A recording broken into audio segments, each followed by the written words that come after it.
putting the pressure on me.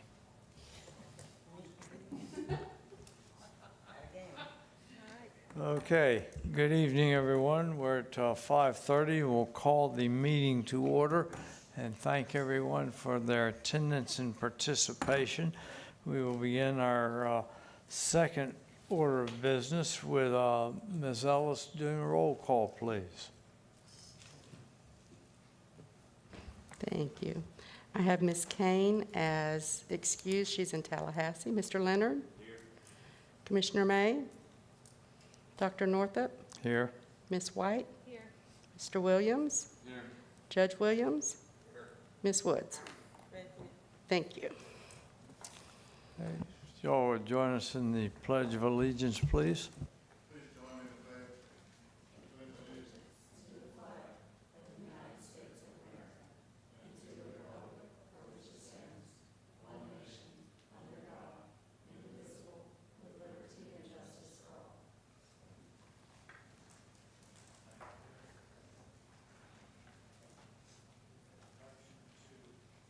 Sorry, could I get a motion to approve tonight's agenda, please?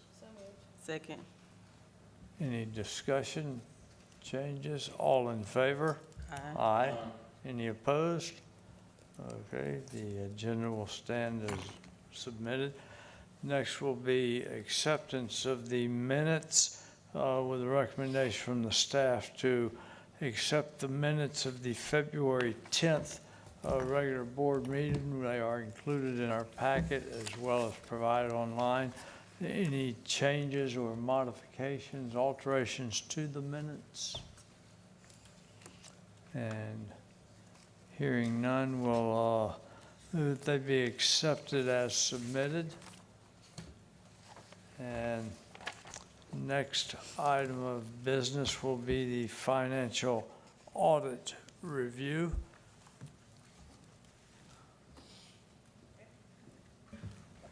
Oh, okay. Welcome. Good evening. All right, just making sure I was on and clear. All right. I'm Krista McAllister. I am a partner here with Warren Averett CPAs. It's good to see you again today, as I did present to the Finance Committee this morning. Just going over a high level for those of you that weren't there with us this morning. We did begin the audit in January. We wrapped it up last month, obviously. In February, we had great cooperation from Tammy and Lindsay and their team. We did issue an unmodified opinion, which is the highest level of assurance we can provide, also known as a clean opinion for you, which means that your financial statements are fairly presented in all material respects. The trust financial position and your results of operations are in accordance with GAAP. Your audit was conducted under government auditing standards as you're a special district. We did identify no material weaknesses or significant deficiencies within your internal control to bring to your attention, and also we had no instances of noncompliance noted. As far as a couple financial highlights for you, just keeping this as overview, you roughly had about $25 million in total assets, which is primarily composed of cash and a little bit of receivables. Most of your liabilities were related to payable to your grants and payable to the City of Pensacola under the interlocal agreement, which left you with about $21 million in amounts held for grant purposes going forward. Otherwise, your revenue, is about $13 million for last fiscal year and is mostly comprised of the ad valorem taxes you held, and your grant funding was about $11.5 million, which did increase obviously from prior year as you've had more grants ongoing during the prior fiscal year. Overall, as I said, there were no issues within the audit that we wanted to bring to your attention. I'll provide any or be here for any questions you may have. Any questions from the board at all?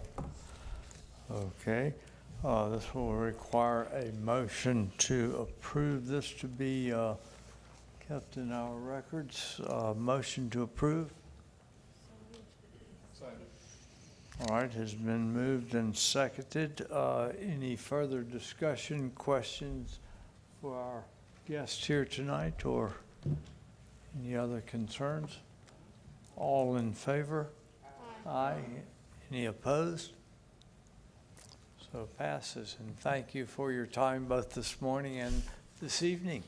Thank you. And as I told Tammy this morning, we should be able to get this finalized hopefully tomorrow, and you can get it posted on your website. Thank you. Thank you. The next item for discussion is the treasurer's report from Ms. Abrams. Thank you. Your financial reports for January are in your packet. There is a narrative at the beginning that's a general overview. In general, we are running 6.28% in administrative expenses, 3.23 tax collector fees, and 90.5 in program-related expenses. So we are falling right in line with where our budget planned to be. We have received $7.7 million in tax revenue out of the 12 we budgeted for. I expect we will receive the rest of it before June. The last payment is usually in June. So we did not have any unusual transactions this month. And if you look through here, you're going to see the different budgets, the balance sheet, the revenue expense statements, the general ledger, which shows you detail of all transactions. And then you get into the contract schedule, which shows all contracts we currently have. And on that contract schedule, we have $15.7 million still outstanding in the balance of the 3-year request. And we've had $6.4 million in surrendered funds that we put back into programs as that came available. On the last page is our obligated cash. And this shows what our cash on hand was of January 31st, was $26 million. And then it goes down all of our different contracts and liabilities we have. It shows that we have roughly $4.4 million left right now of current cash for future contracts. And we plan to use $3.5 million of that for the out-of-school time. And then we will get more tax revenue in that we'll use for the Bright Beginnings for the preschool age. So, are there any questions for me? I have a simple question. In your first sentence, it says, as of January 1, 67% of the fiscal year remains, and the report goes through January 31st. That should be January 31. I made a mistake. Okay, so as of January 31. Okay, Yes. Thank you. Okay, so we've got 67% of the fiscal year, and that then allows us to contrast that as we go through here for budget, Yeah, so revenue, expenses, and all of it as to how we are standing relative to the percentage of the year. yes, so in our budget right now, in expenses, we're running about 30% of our budget.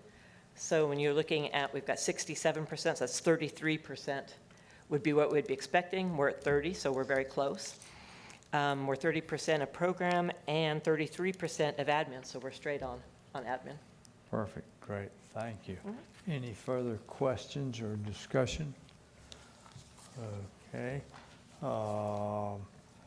Recommendation to file for audit. Is there any discussion or disagreement? All in favor?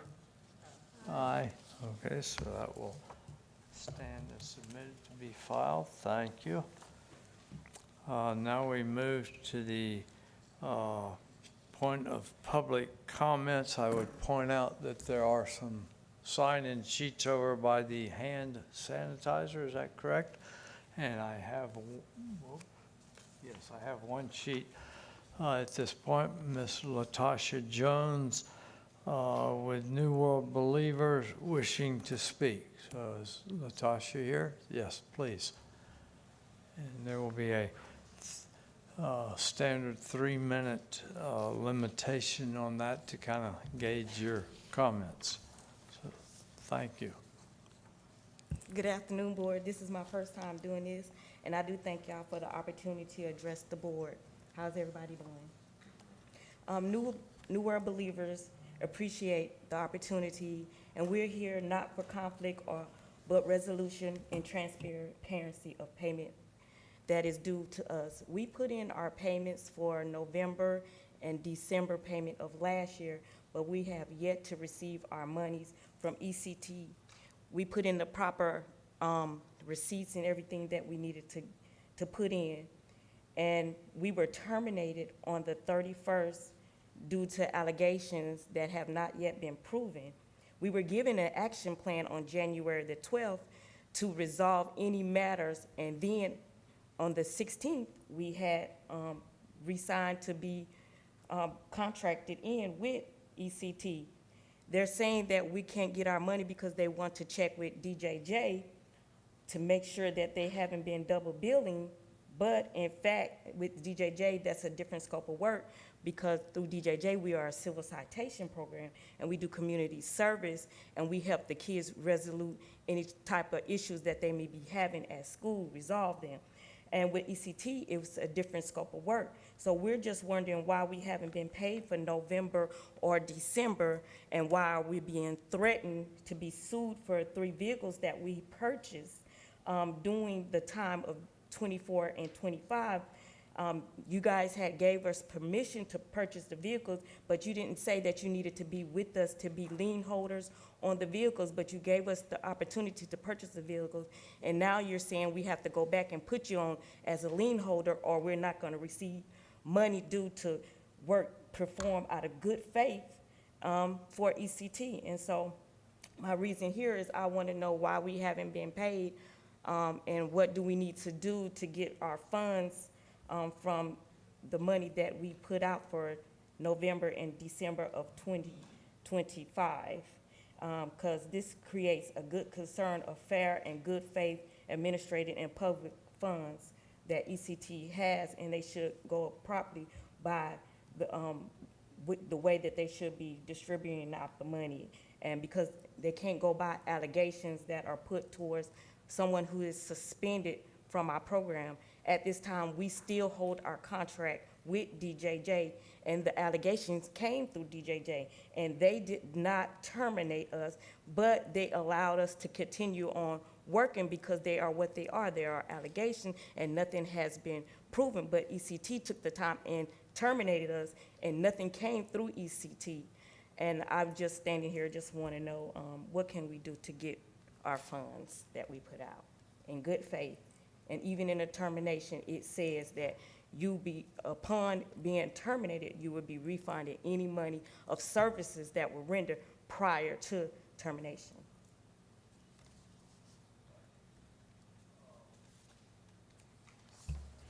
Do we have time to discuss that now? Or I know that as we get under legal, we have that as a separate topic.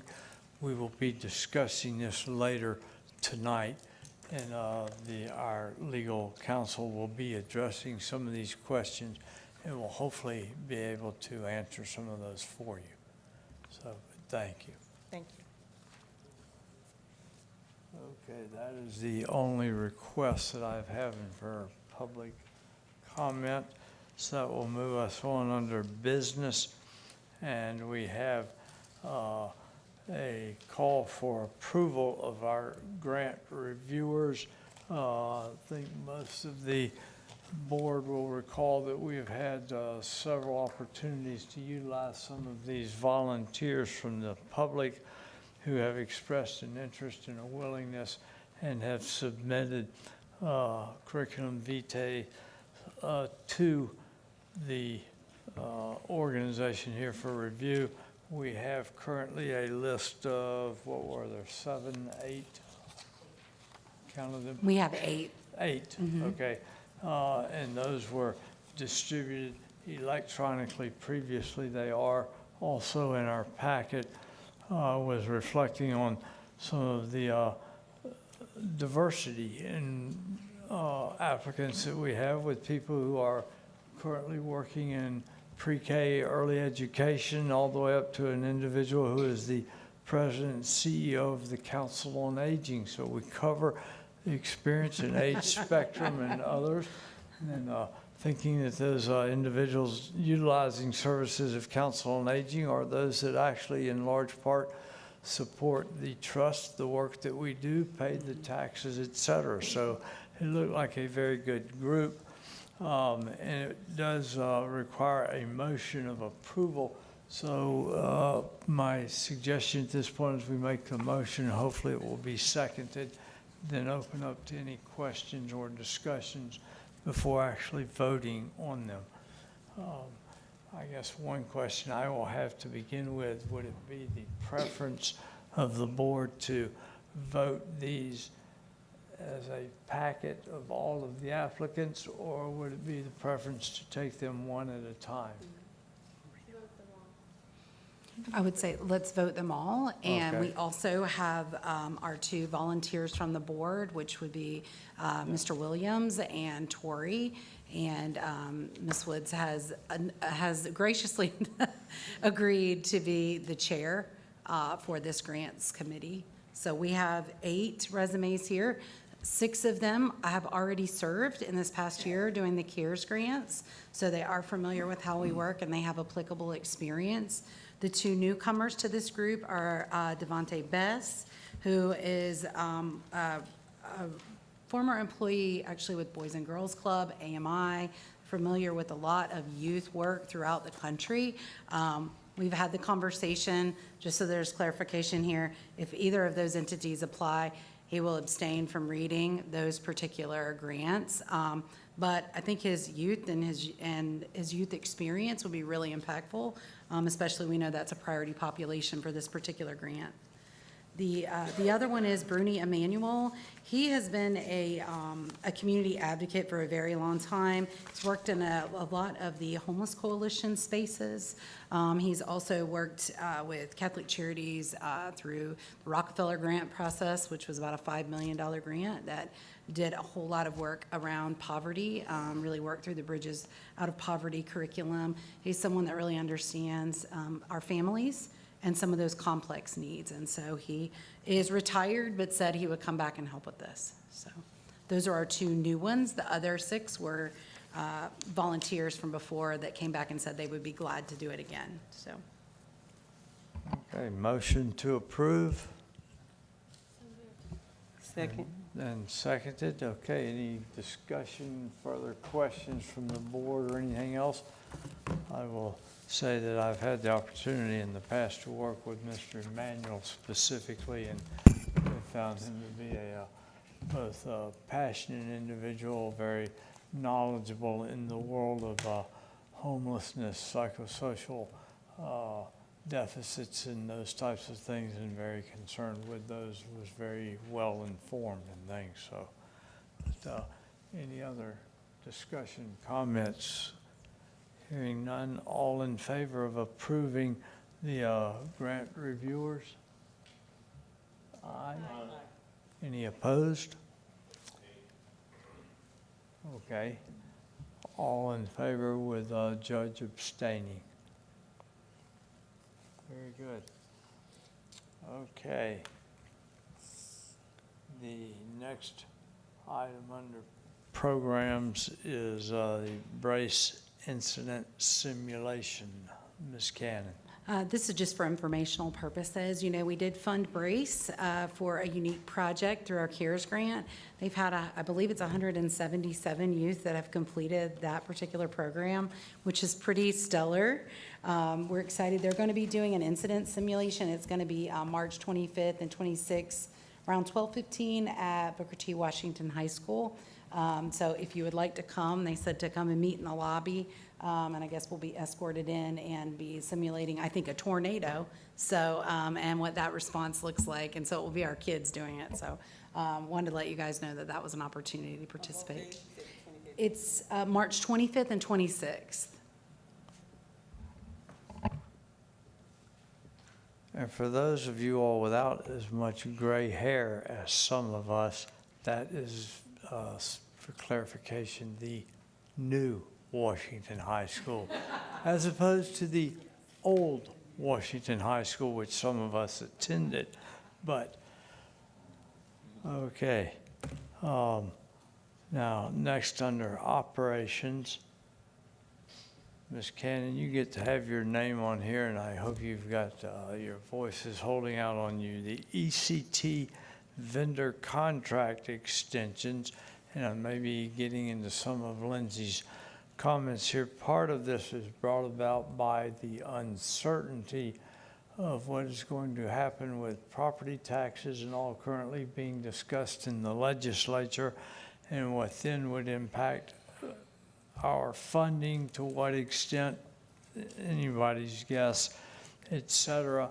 And so looking at some of these being contract extensions rather than actually putting them back out for bid or renewals or what have you. So with that bit of background and uncertainty, Ms. Cannon. So we have had contracts that we need to extend, and most of them have clauses in them where we can continue to go forward, and also have a requirement of, 60 to 90 days if we would like to leave those. So as Dr. Northup had suggested, when we're looking at an unknown future in November, we really do want to keep things as consistent as possible moving forward. And so we do have 2 vendors that we need to vote to extend for another year. One would be Warren Averett.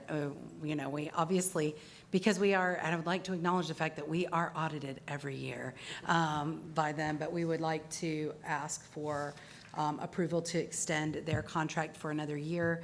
And then also CPC Office Technologies, which is, I believe, our printer services. And then, I'm sorry. And then yours is Clark Party. I know, but I mean, it's included. I thought you had a no-end clause. Oh, okay. And Clark Partington, so our attorneys as well. So we would put these out for active RFP, but we would need to do that probably in January of next year, once we know what our collective future is. So those are the ones. So sorry it's not on the agenda, but it should be Warren Averett, CPC, Office Technologies, and then Clark Partington. So 3 vendors with the idea of extending their contracts. That will require a motion seconding and then a vote of approval for that to happen. So we'll begin with, do we have a motion to extend those contracts? Second. Okay. Now, discussions, and I will begin the discussion as we did for the volunteers. Do we want to, as the board, consider extending all 3 of them with one vote, or would you prefer to take the 3 individually?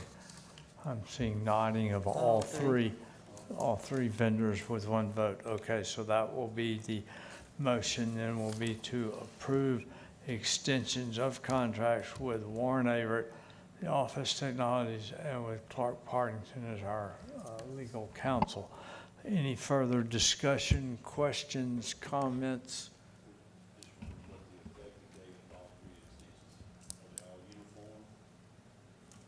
No, they are not. But this extension would at least carry us through January and through a process of RFP going forward. They were all onboarded at different times. It depends on which particular contract, but I think we're looking to extend them at least for a year.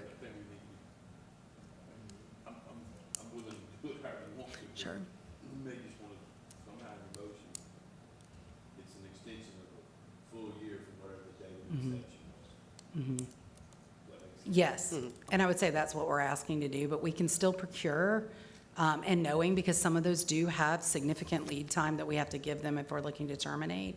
And so when we were looking at this, looking at getting through November, knowing what our collective future is, and then putting out those bids in January of 2027 would give us plenty of time to either resecure those same vendors or to give them ample notice to terminate and move on with a new vendor.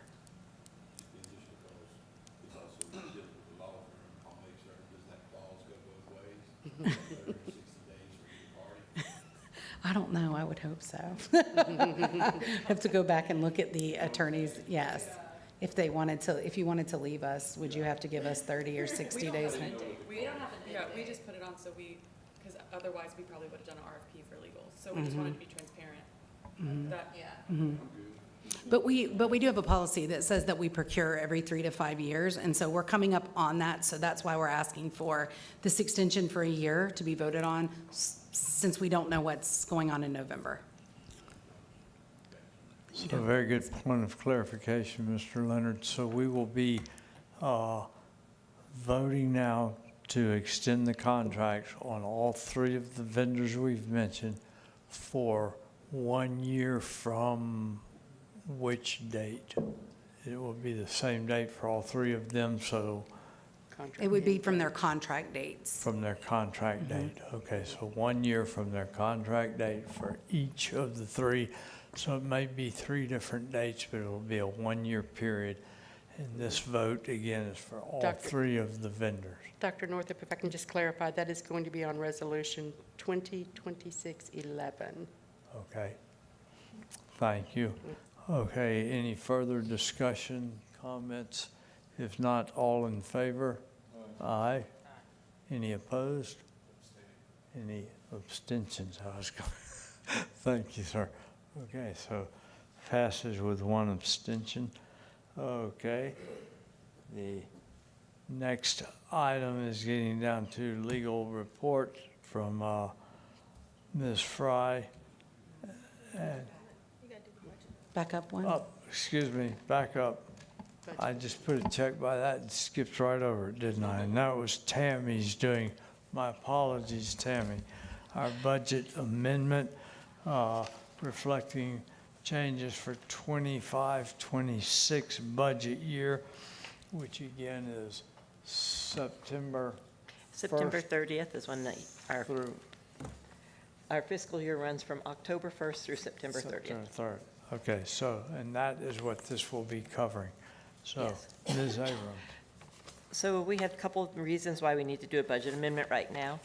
The first one is that the property appraiser's office, the original taxable value, changed from the time of our trim hearing to a couple weeks after our trim hearing, after we'd already certified everything. The property values dropped slightly, and that will decrease our ad valorem taxes by about $27,000. And then also our interest income, interest has dropped since we did our original projections. So we want to drop our interest projected by about $100,000 this year. Bank fees, we were basing those off of what we were being charged prior year. But with meeting with our bank officials, we found out that we had been overcharged. So the new proposed bank fees are adjusted to what our actual charges should be. There've been several months that we didn't have any charges in order to correct that error the bank made. And every year we pay the tax collector roughly 2.5% of our ad valorem taxes to cover their cost of collecting the taxes and paying them to us.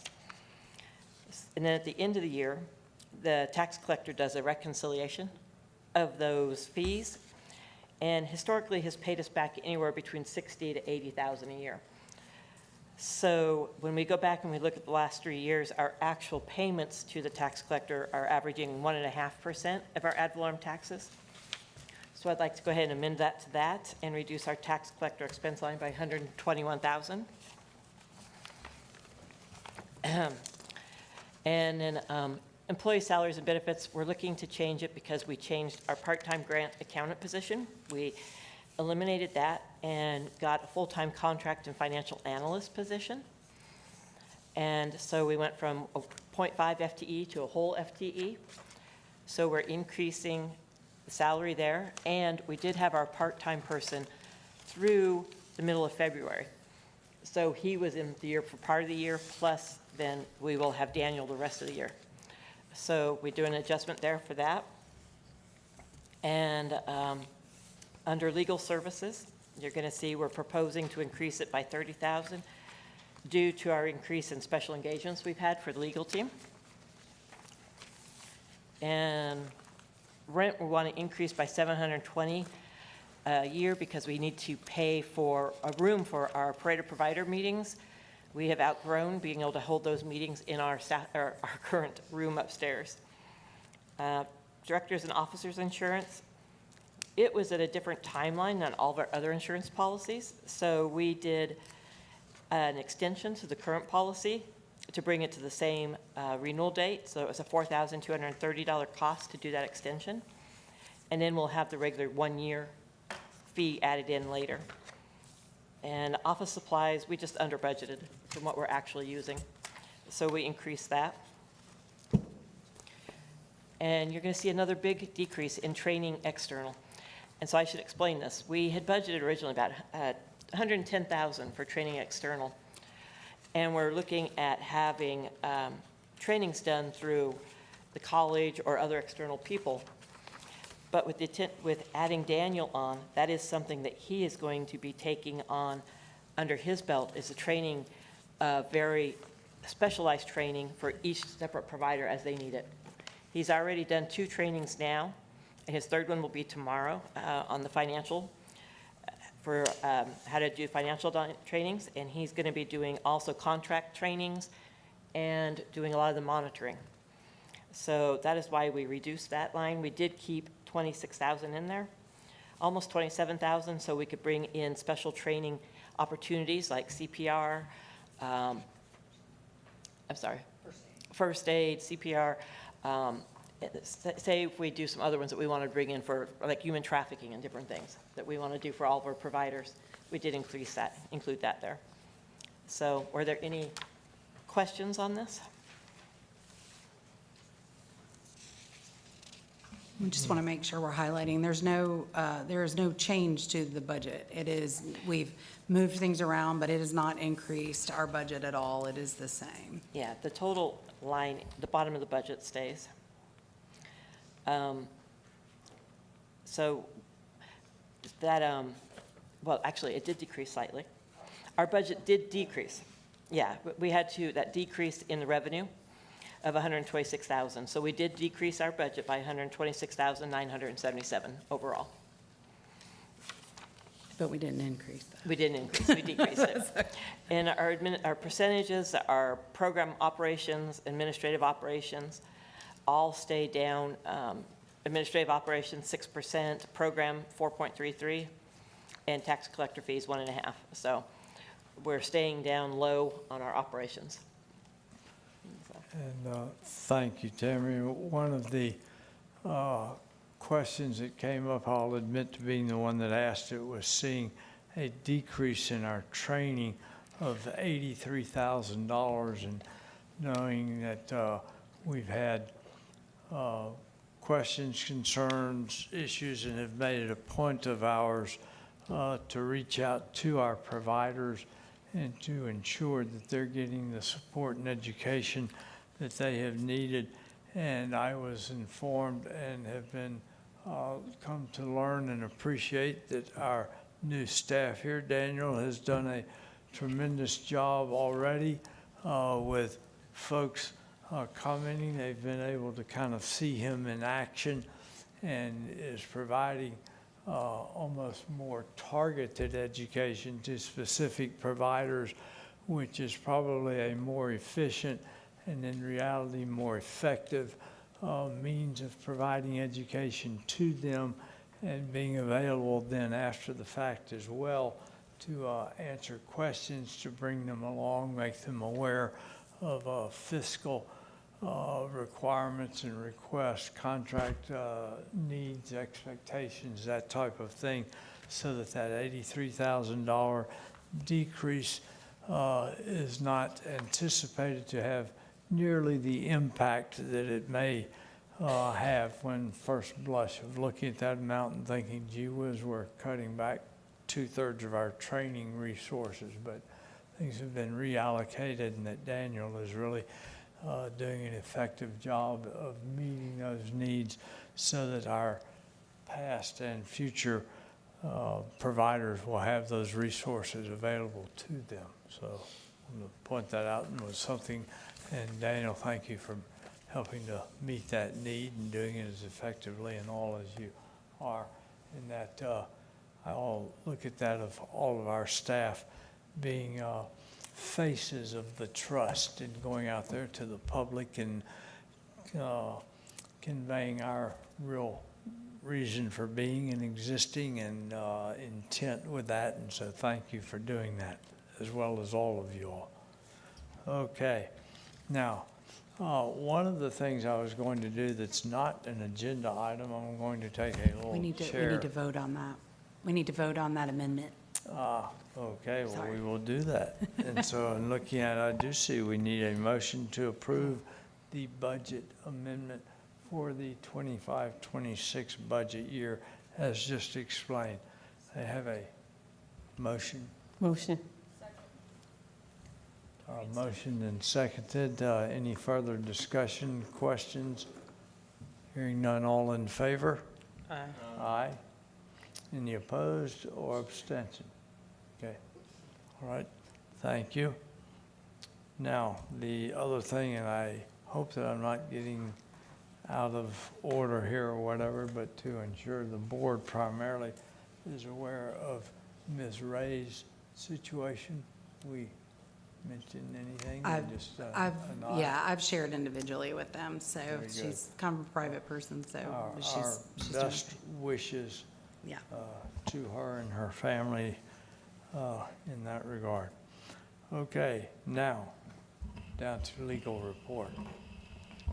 All right, good evening.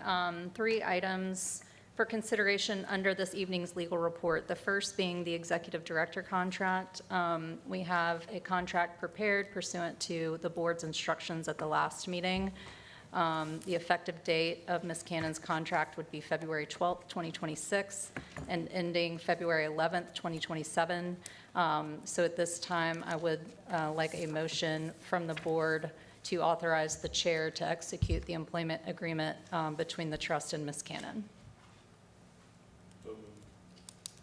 Second. All right, motion moved and seconded. Any further discussion, questions on that?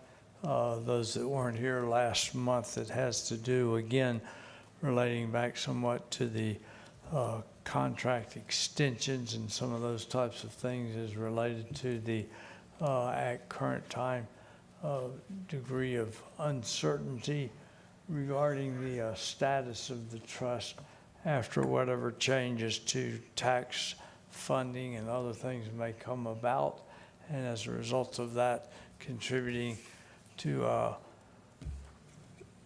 Ms. Cannon requesting, understandably, in my opinion, some clarification in her contract that if the organization is terminated for reasons beyond all of our control, that she would get some type of a severance package with guarantee for a period of time.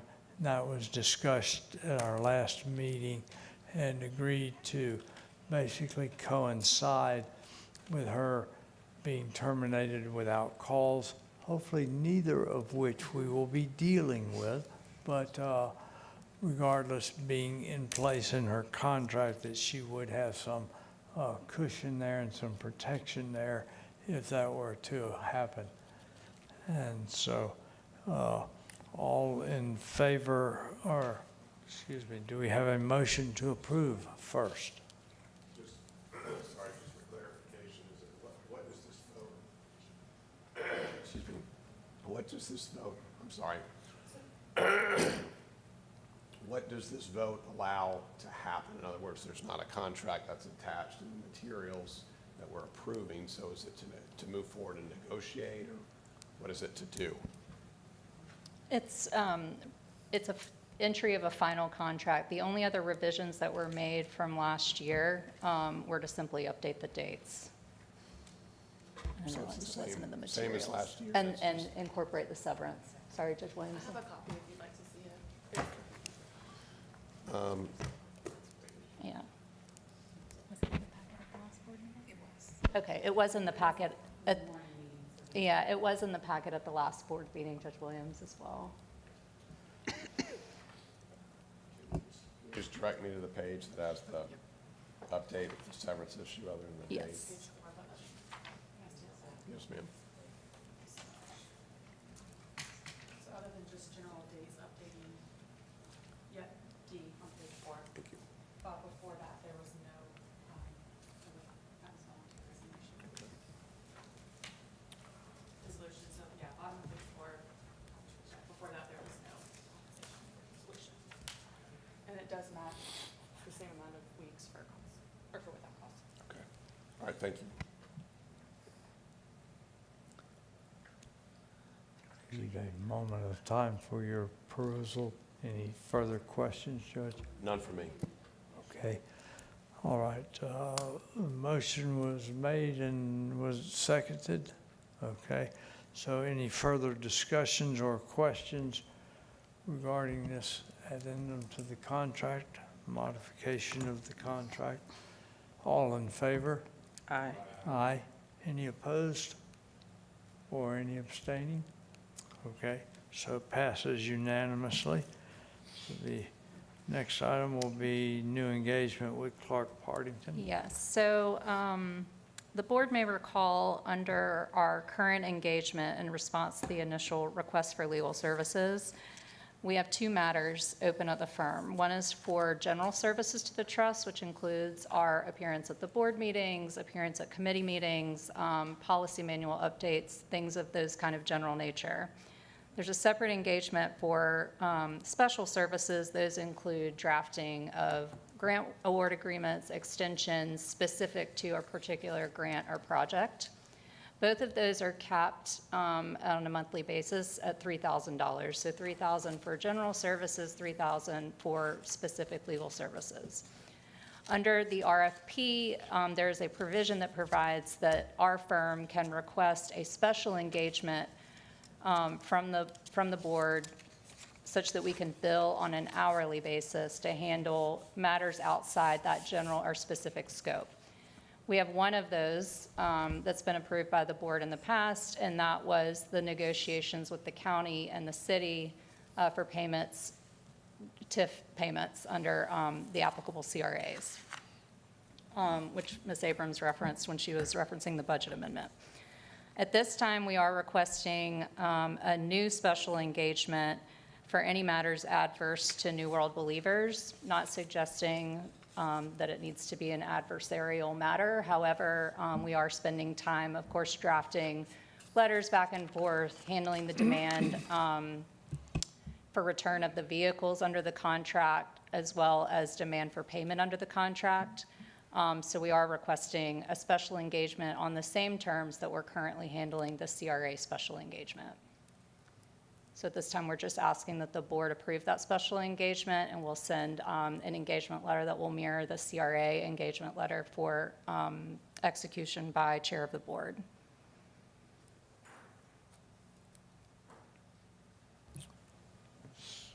So for clarification, we would, I see there are two items down here with motions to approve them separately. Okay, so the first would be your new engagement with Clark Partington for these potential need for services, and would be billed as needed and as utilized. Okay, motion to approve Motion. has been made and seconded. Any further discussions or questions from the board or elsewhere? Just a Okay. question on my part, just some more clarification. Again, it's a new engagement is to enter into litigation, is that, okay, Essentially handling the demand for repayment or reimbursement, which I'll address in a moment, Ms. Jones's comments, and any necessary litigation if the board directs us to move forward for return of the vehicles under the contract. okay. Further questions or discussion? The question I have, is it really for a specific item, or can it be contract stipulated? 3,000 is for the trust work, the other 3,000 is for additional work, and then the hourly rate is if this board, through staff recommendation, decides to have you in the front of the other outside counsel? So, Just one specific, like in this agenda item, we're being specific. right. The way that the RFP was originally published, it contemplated that we would come with a request for each specific special engagement. Okay. And when we redo the RFP, we can look at some of those things that we've had to tackle. Absolutely. Further discussion? Okay, call the question then for the initial one on new engagement with Clark Partington. All in favor? Aye. Aye. Any opposed? Nor noting the judge's abstention. Okay. Thank you. And then the final item is the actual New World Believers demand for vehicle update and recommendation to the board. And I'll also do my best to address Ms. Jones's comments as well. As the board is aware, the NWB and ECT contract was suspended effective January 8th, 2026, and then subsequently terminated. The notice of suspension provided that no services occurring are being provided after the date of suspension, so January 6th, would be reimbursable by the trust. And so New World Believers knew as of January 6th that the trust did not intend for any services that were being provided after January 6th through either termination, January 8th, I'm sorry, I don't know where I'm getting January 6th, probably because it sticks in all of our minds. Anyway, sorry, January 8th. January 8th, not January 6th. So no expenses would be reimbursed that were incurred after January 8th, either through termination or lift of the suspension. Of course, ultimately, the contract was terminated. With respect to the November and December reimbursements referenced by Ms. Jones, staff has undertaken a review of those reimbursement requests, just like they do with every grant recipient, to determine what's properly reimbursable and what's not. Of course, that is taking a little bit longer in this instance because of a potential overlap with services being provided by the Department of Juvenile Justice. And I'm going to let Ms. Cannon speak to that after I kind of complete my presentation and see how the board wants to move forward. Separate and apart from that, upon contract termination, the contract does obligate New World Believers to return the vehicles that were paid for with grant funds to the trust. Now, it also, staff had consistently requested of New World Believers that it be named as a secondary lien holder on the titles to the vehicle. And this is, we're talking about during grant administration, prior to any of this suspension or termination, and that was never completed. Doesn't really matter one way or the other. We are where we are. And upon termination, the vehicles are to be returned. We have made demand for return of the vehicles, and New World Believers has not yet agreed to return of the vehicles. And Ms. Jones indicated their position is that they don't need to return those vehicles or are not obligated to return the vehicles. I do want to make very clear that no communication has indicated that we're holding reimbursement, something that's probably, properly reimbursable in exchange for the vehicles. So Ms. Jones kind of referenced that she had been told or perhaps thought that we were withholding reimbursement as some sort of exchange for the vehicles. These are two separate issues. So at this time, Sally and I just need instruction from the board or direction from the board as to whether they want us to take the next step if the vehicles are not in fact returned, which would be civil litigation. It'd be a civil complaint for something called replevin, which is an action for possession. So we would have to file a complaint, articulate to the court that we have a right under contract to return of the vehicles upon termination, that they have not yet been returned, and we're asking the court to award possession and ownership of the vehicles back to the trust. And so this particular item is just whether or not the board wants to authorize us to take that next step in the legal process in the event that these vehicles are not timely returned, which they have not been to date. And with that, I'm happy to answer any questions about the process or kind of communications back and forth. My question is the November to December reimbursement, that's still a possibility, right? Correct. Yes, Okay. and I'll go ahead and take the liberty Yeah. to explain. We've been told that civil citation is a very different contract. However, I've been working with the contract manager in Tallahassee with Department of Juvenile Justice to understand the nature of that contract and the expectations. There are expectations around mental health counseling, behavioral support, mentoring. Also, I think if I recall from the list, there's also community service, letter writing, some of those type of things that go along with that. There is an overlap between those same services that are being provided through our contract. So what we have seen and what we've been able to get from Department of Juvenile Justice through public records request are a listing of what we can get, the youth that were in their program or that they referred to New World Believers from October 1st of 2023 to January 8th of 2026. What we were able to find from our records and that is that there were 50, potentially 60 youth that overlapped. And so what you see is a pattern of a youth being referred by Department of Juvenile Justice to the hoops for their civil service program, and then within days being they would be admitted into our program as well. So you would see this overlap of time where they would be serving them out of this civil service contract and out of the ECT contract. The billing that we do is 100% reimbursement. We've been told that nothing that they do with civil citation has anything to do with the building that we've been funding. We have a letter from Mr. Jones at the time saying that those things were done remotely. However, that was not what DJJ was understanding when I was able to speak with them. So they do a daily rate, which, follow me down this path. I don't want to be confusing, but I want you all to understand. If they refer a child and they're admitted into NWB's program, they get to bill $4.97 to $4.99 a day for that child. They have to have at least one interaction with that youth, which I think they did more than that, throughout the month. And then they would report that back to DJJ and be paid from the date that that youth was enrolled to the day that they were admitted. And so what you'll see is buffering on both sides. You'll see them serving them a little bit longer in aftercare services through our program, but also there's this part in the middle where they're serving both of those programs. And so what we are seeking to understand is this duplicative billing. So we have days and times where we know certain things have happened. This is over 400 pages that I just got on Friday.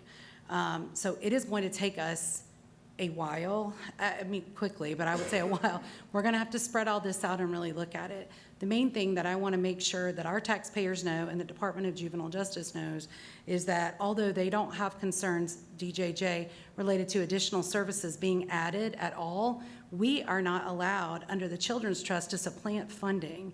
And that is what this looks like to me at this time for at least 50 of the 86 children that they have submitted to me.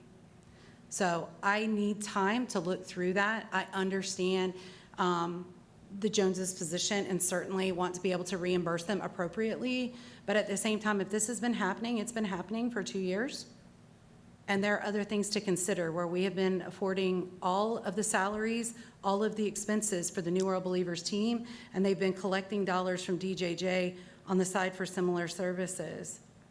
So does that look like supplanting? Does that look like double billing?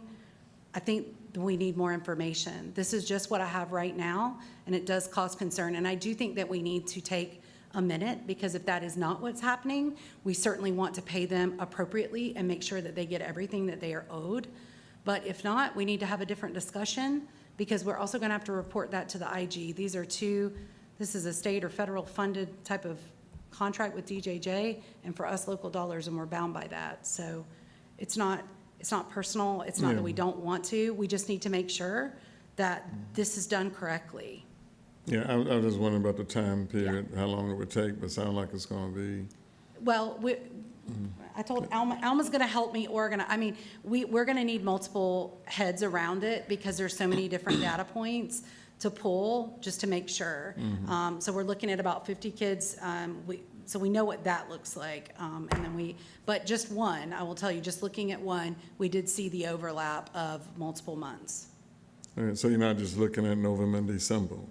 I'm sorry. You're not just looking at November and December, you're going back to see? Oh, yeah, well, November and December are definitely a part of that. We asked for the whole time, once we knew that there could potentially be duplicative billing. But November and December are definitely part of that, yes, sir. Okay.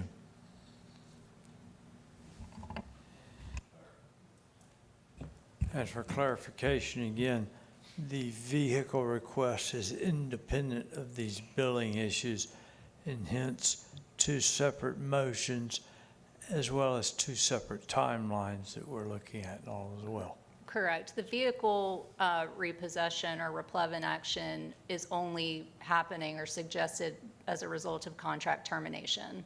Has Okay. nothing to do with a reimbursement request or a pending reimbursement request.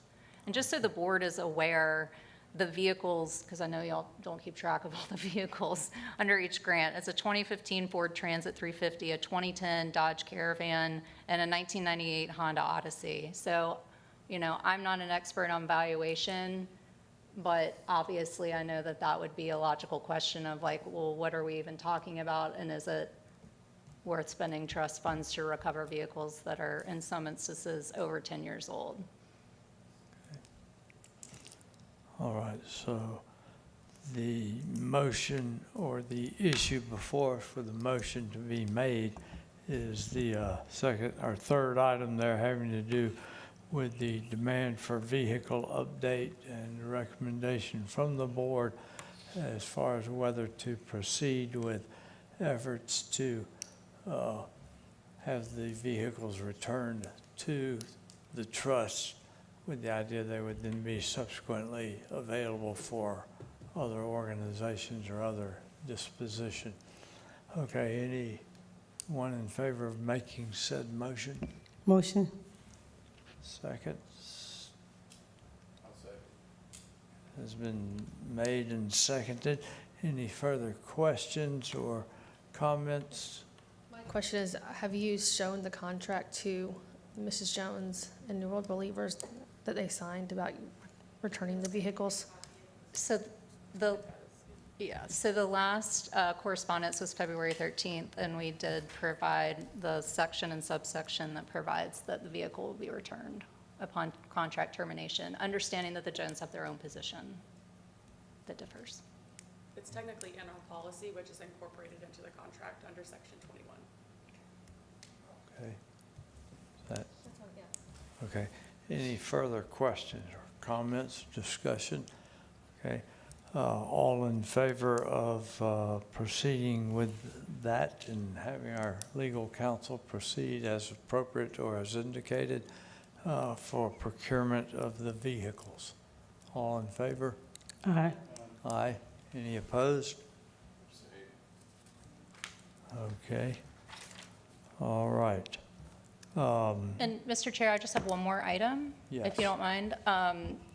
Just a reminder to the board, the city council meeting will consider the exemption request and accompanying interlocal related to the TIF payment into the CRA on Thursday night.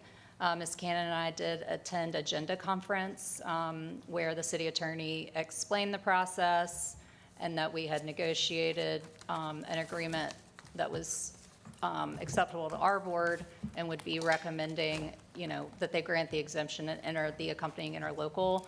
The only question was from Commissioner Bear, who did ask that if one of the possibilities of granting an exemption is to not require any payment from the Children's Trust. The city attorney did confirm to him that that was an option. Of course, that is something that we requested in the exemption request, was a complete clean exemption, just like is enjoyed by the Downtown Improvement Board. Of course, ultimately, we've chosen to resolve it in this manner through an interlocal, but I just wanted to make the board aware of those comments and that we do anticipate the exemption will be granted Thursday night by City Council as well, just based on the comments at Agenda Conference. Of course, public meetings are public meetings, but Ms. Cannon and I will be there, and I understand Ms. Woods plans to attend as well. Sure did. That is this Thursday night? Yes, it's at City Hall at 5:30. Okay, all right. It's on my agenda. Thank you. Any further business to be brought before the board? If not, we will be adjourned at 6:28, so you got 2 minutes early. Okay, thank you, everyone. So it's a little bit of a gray.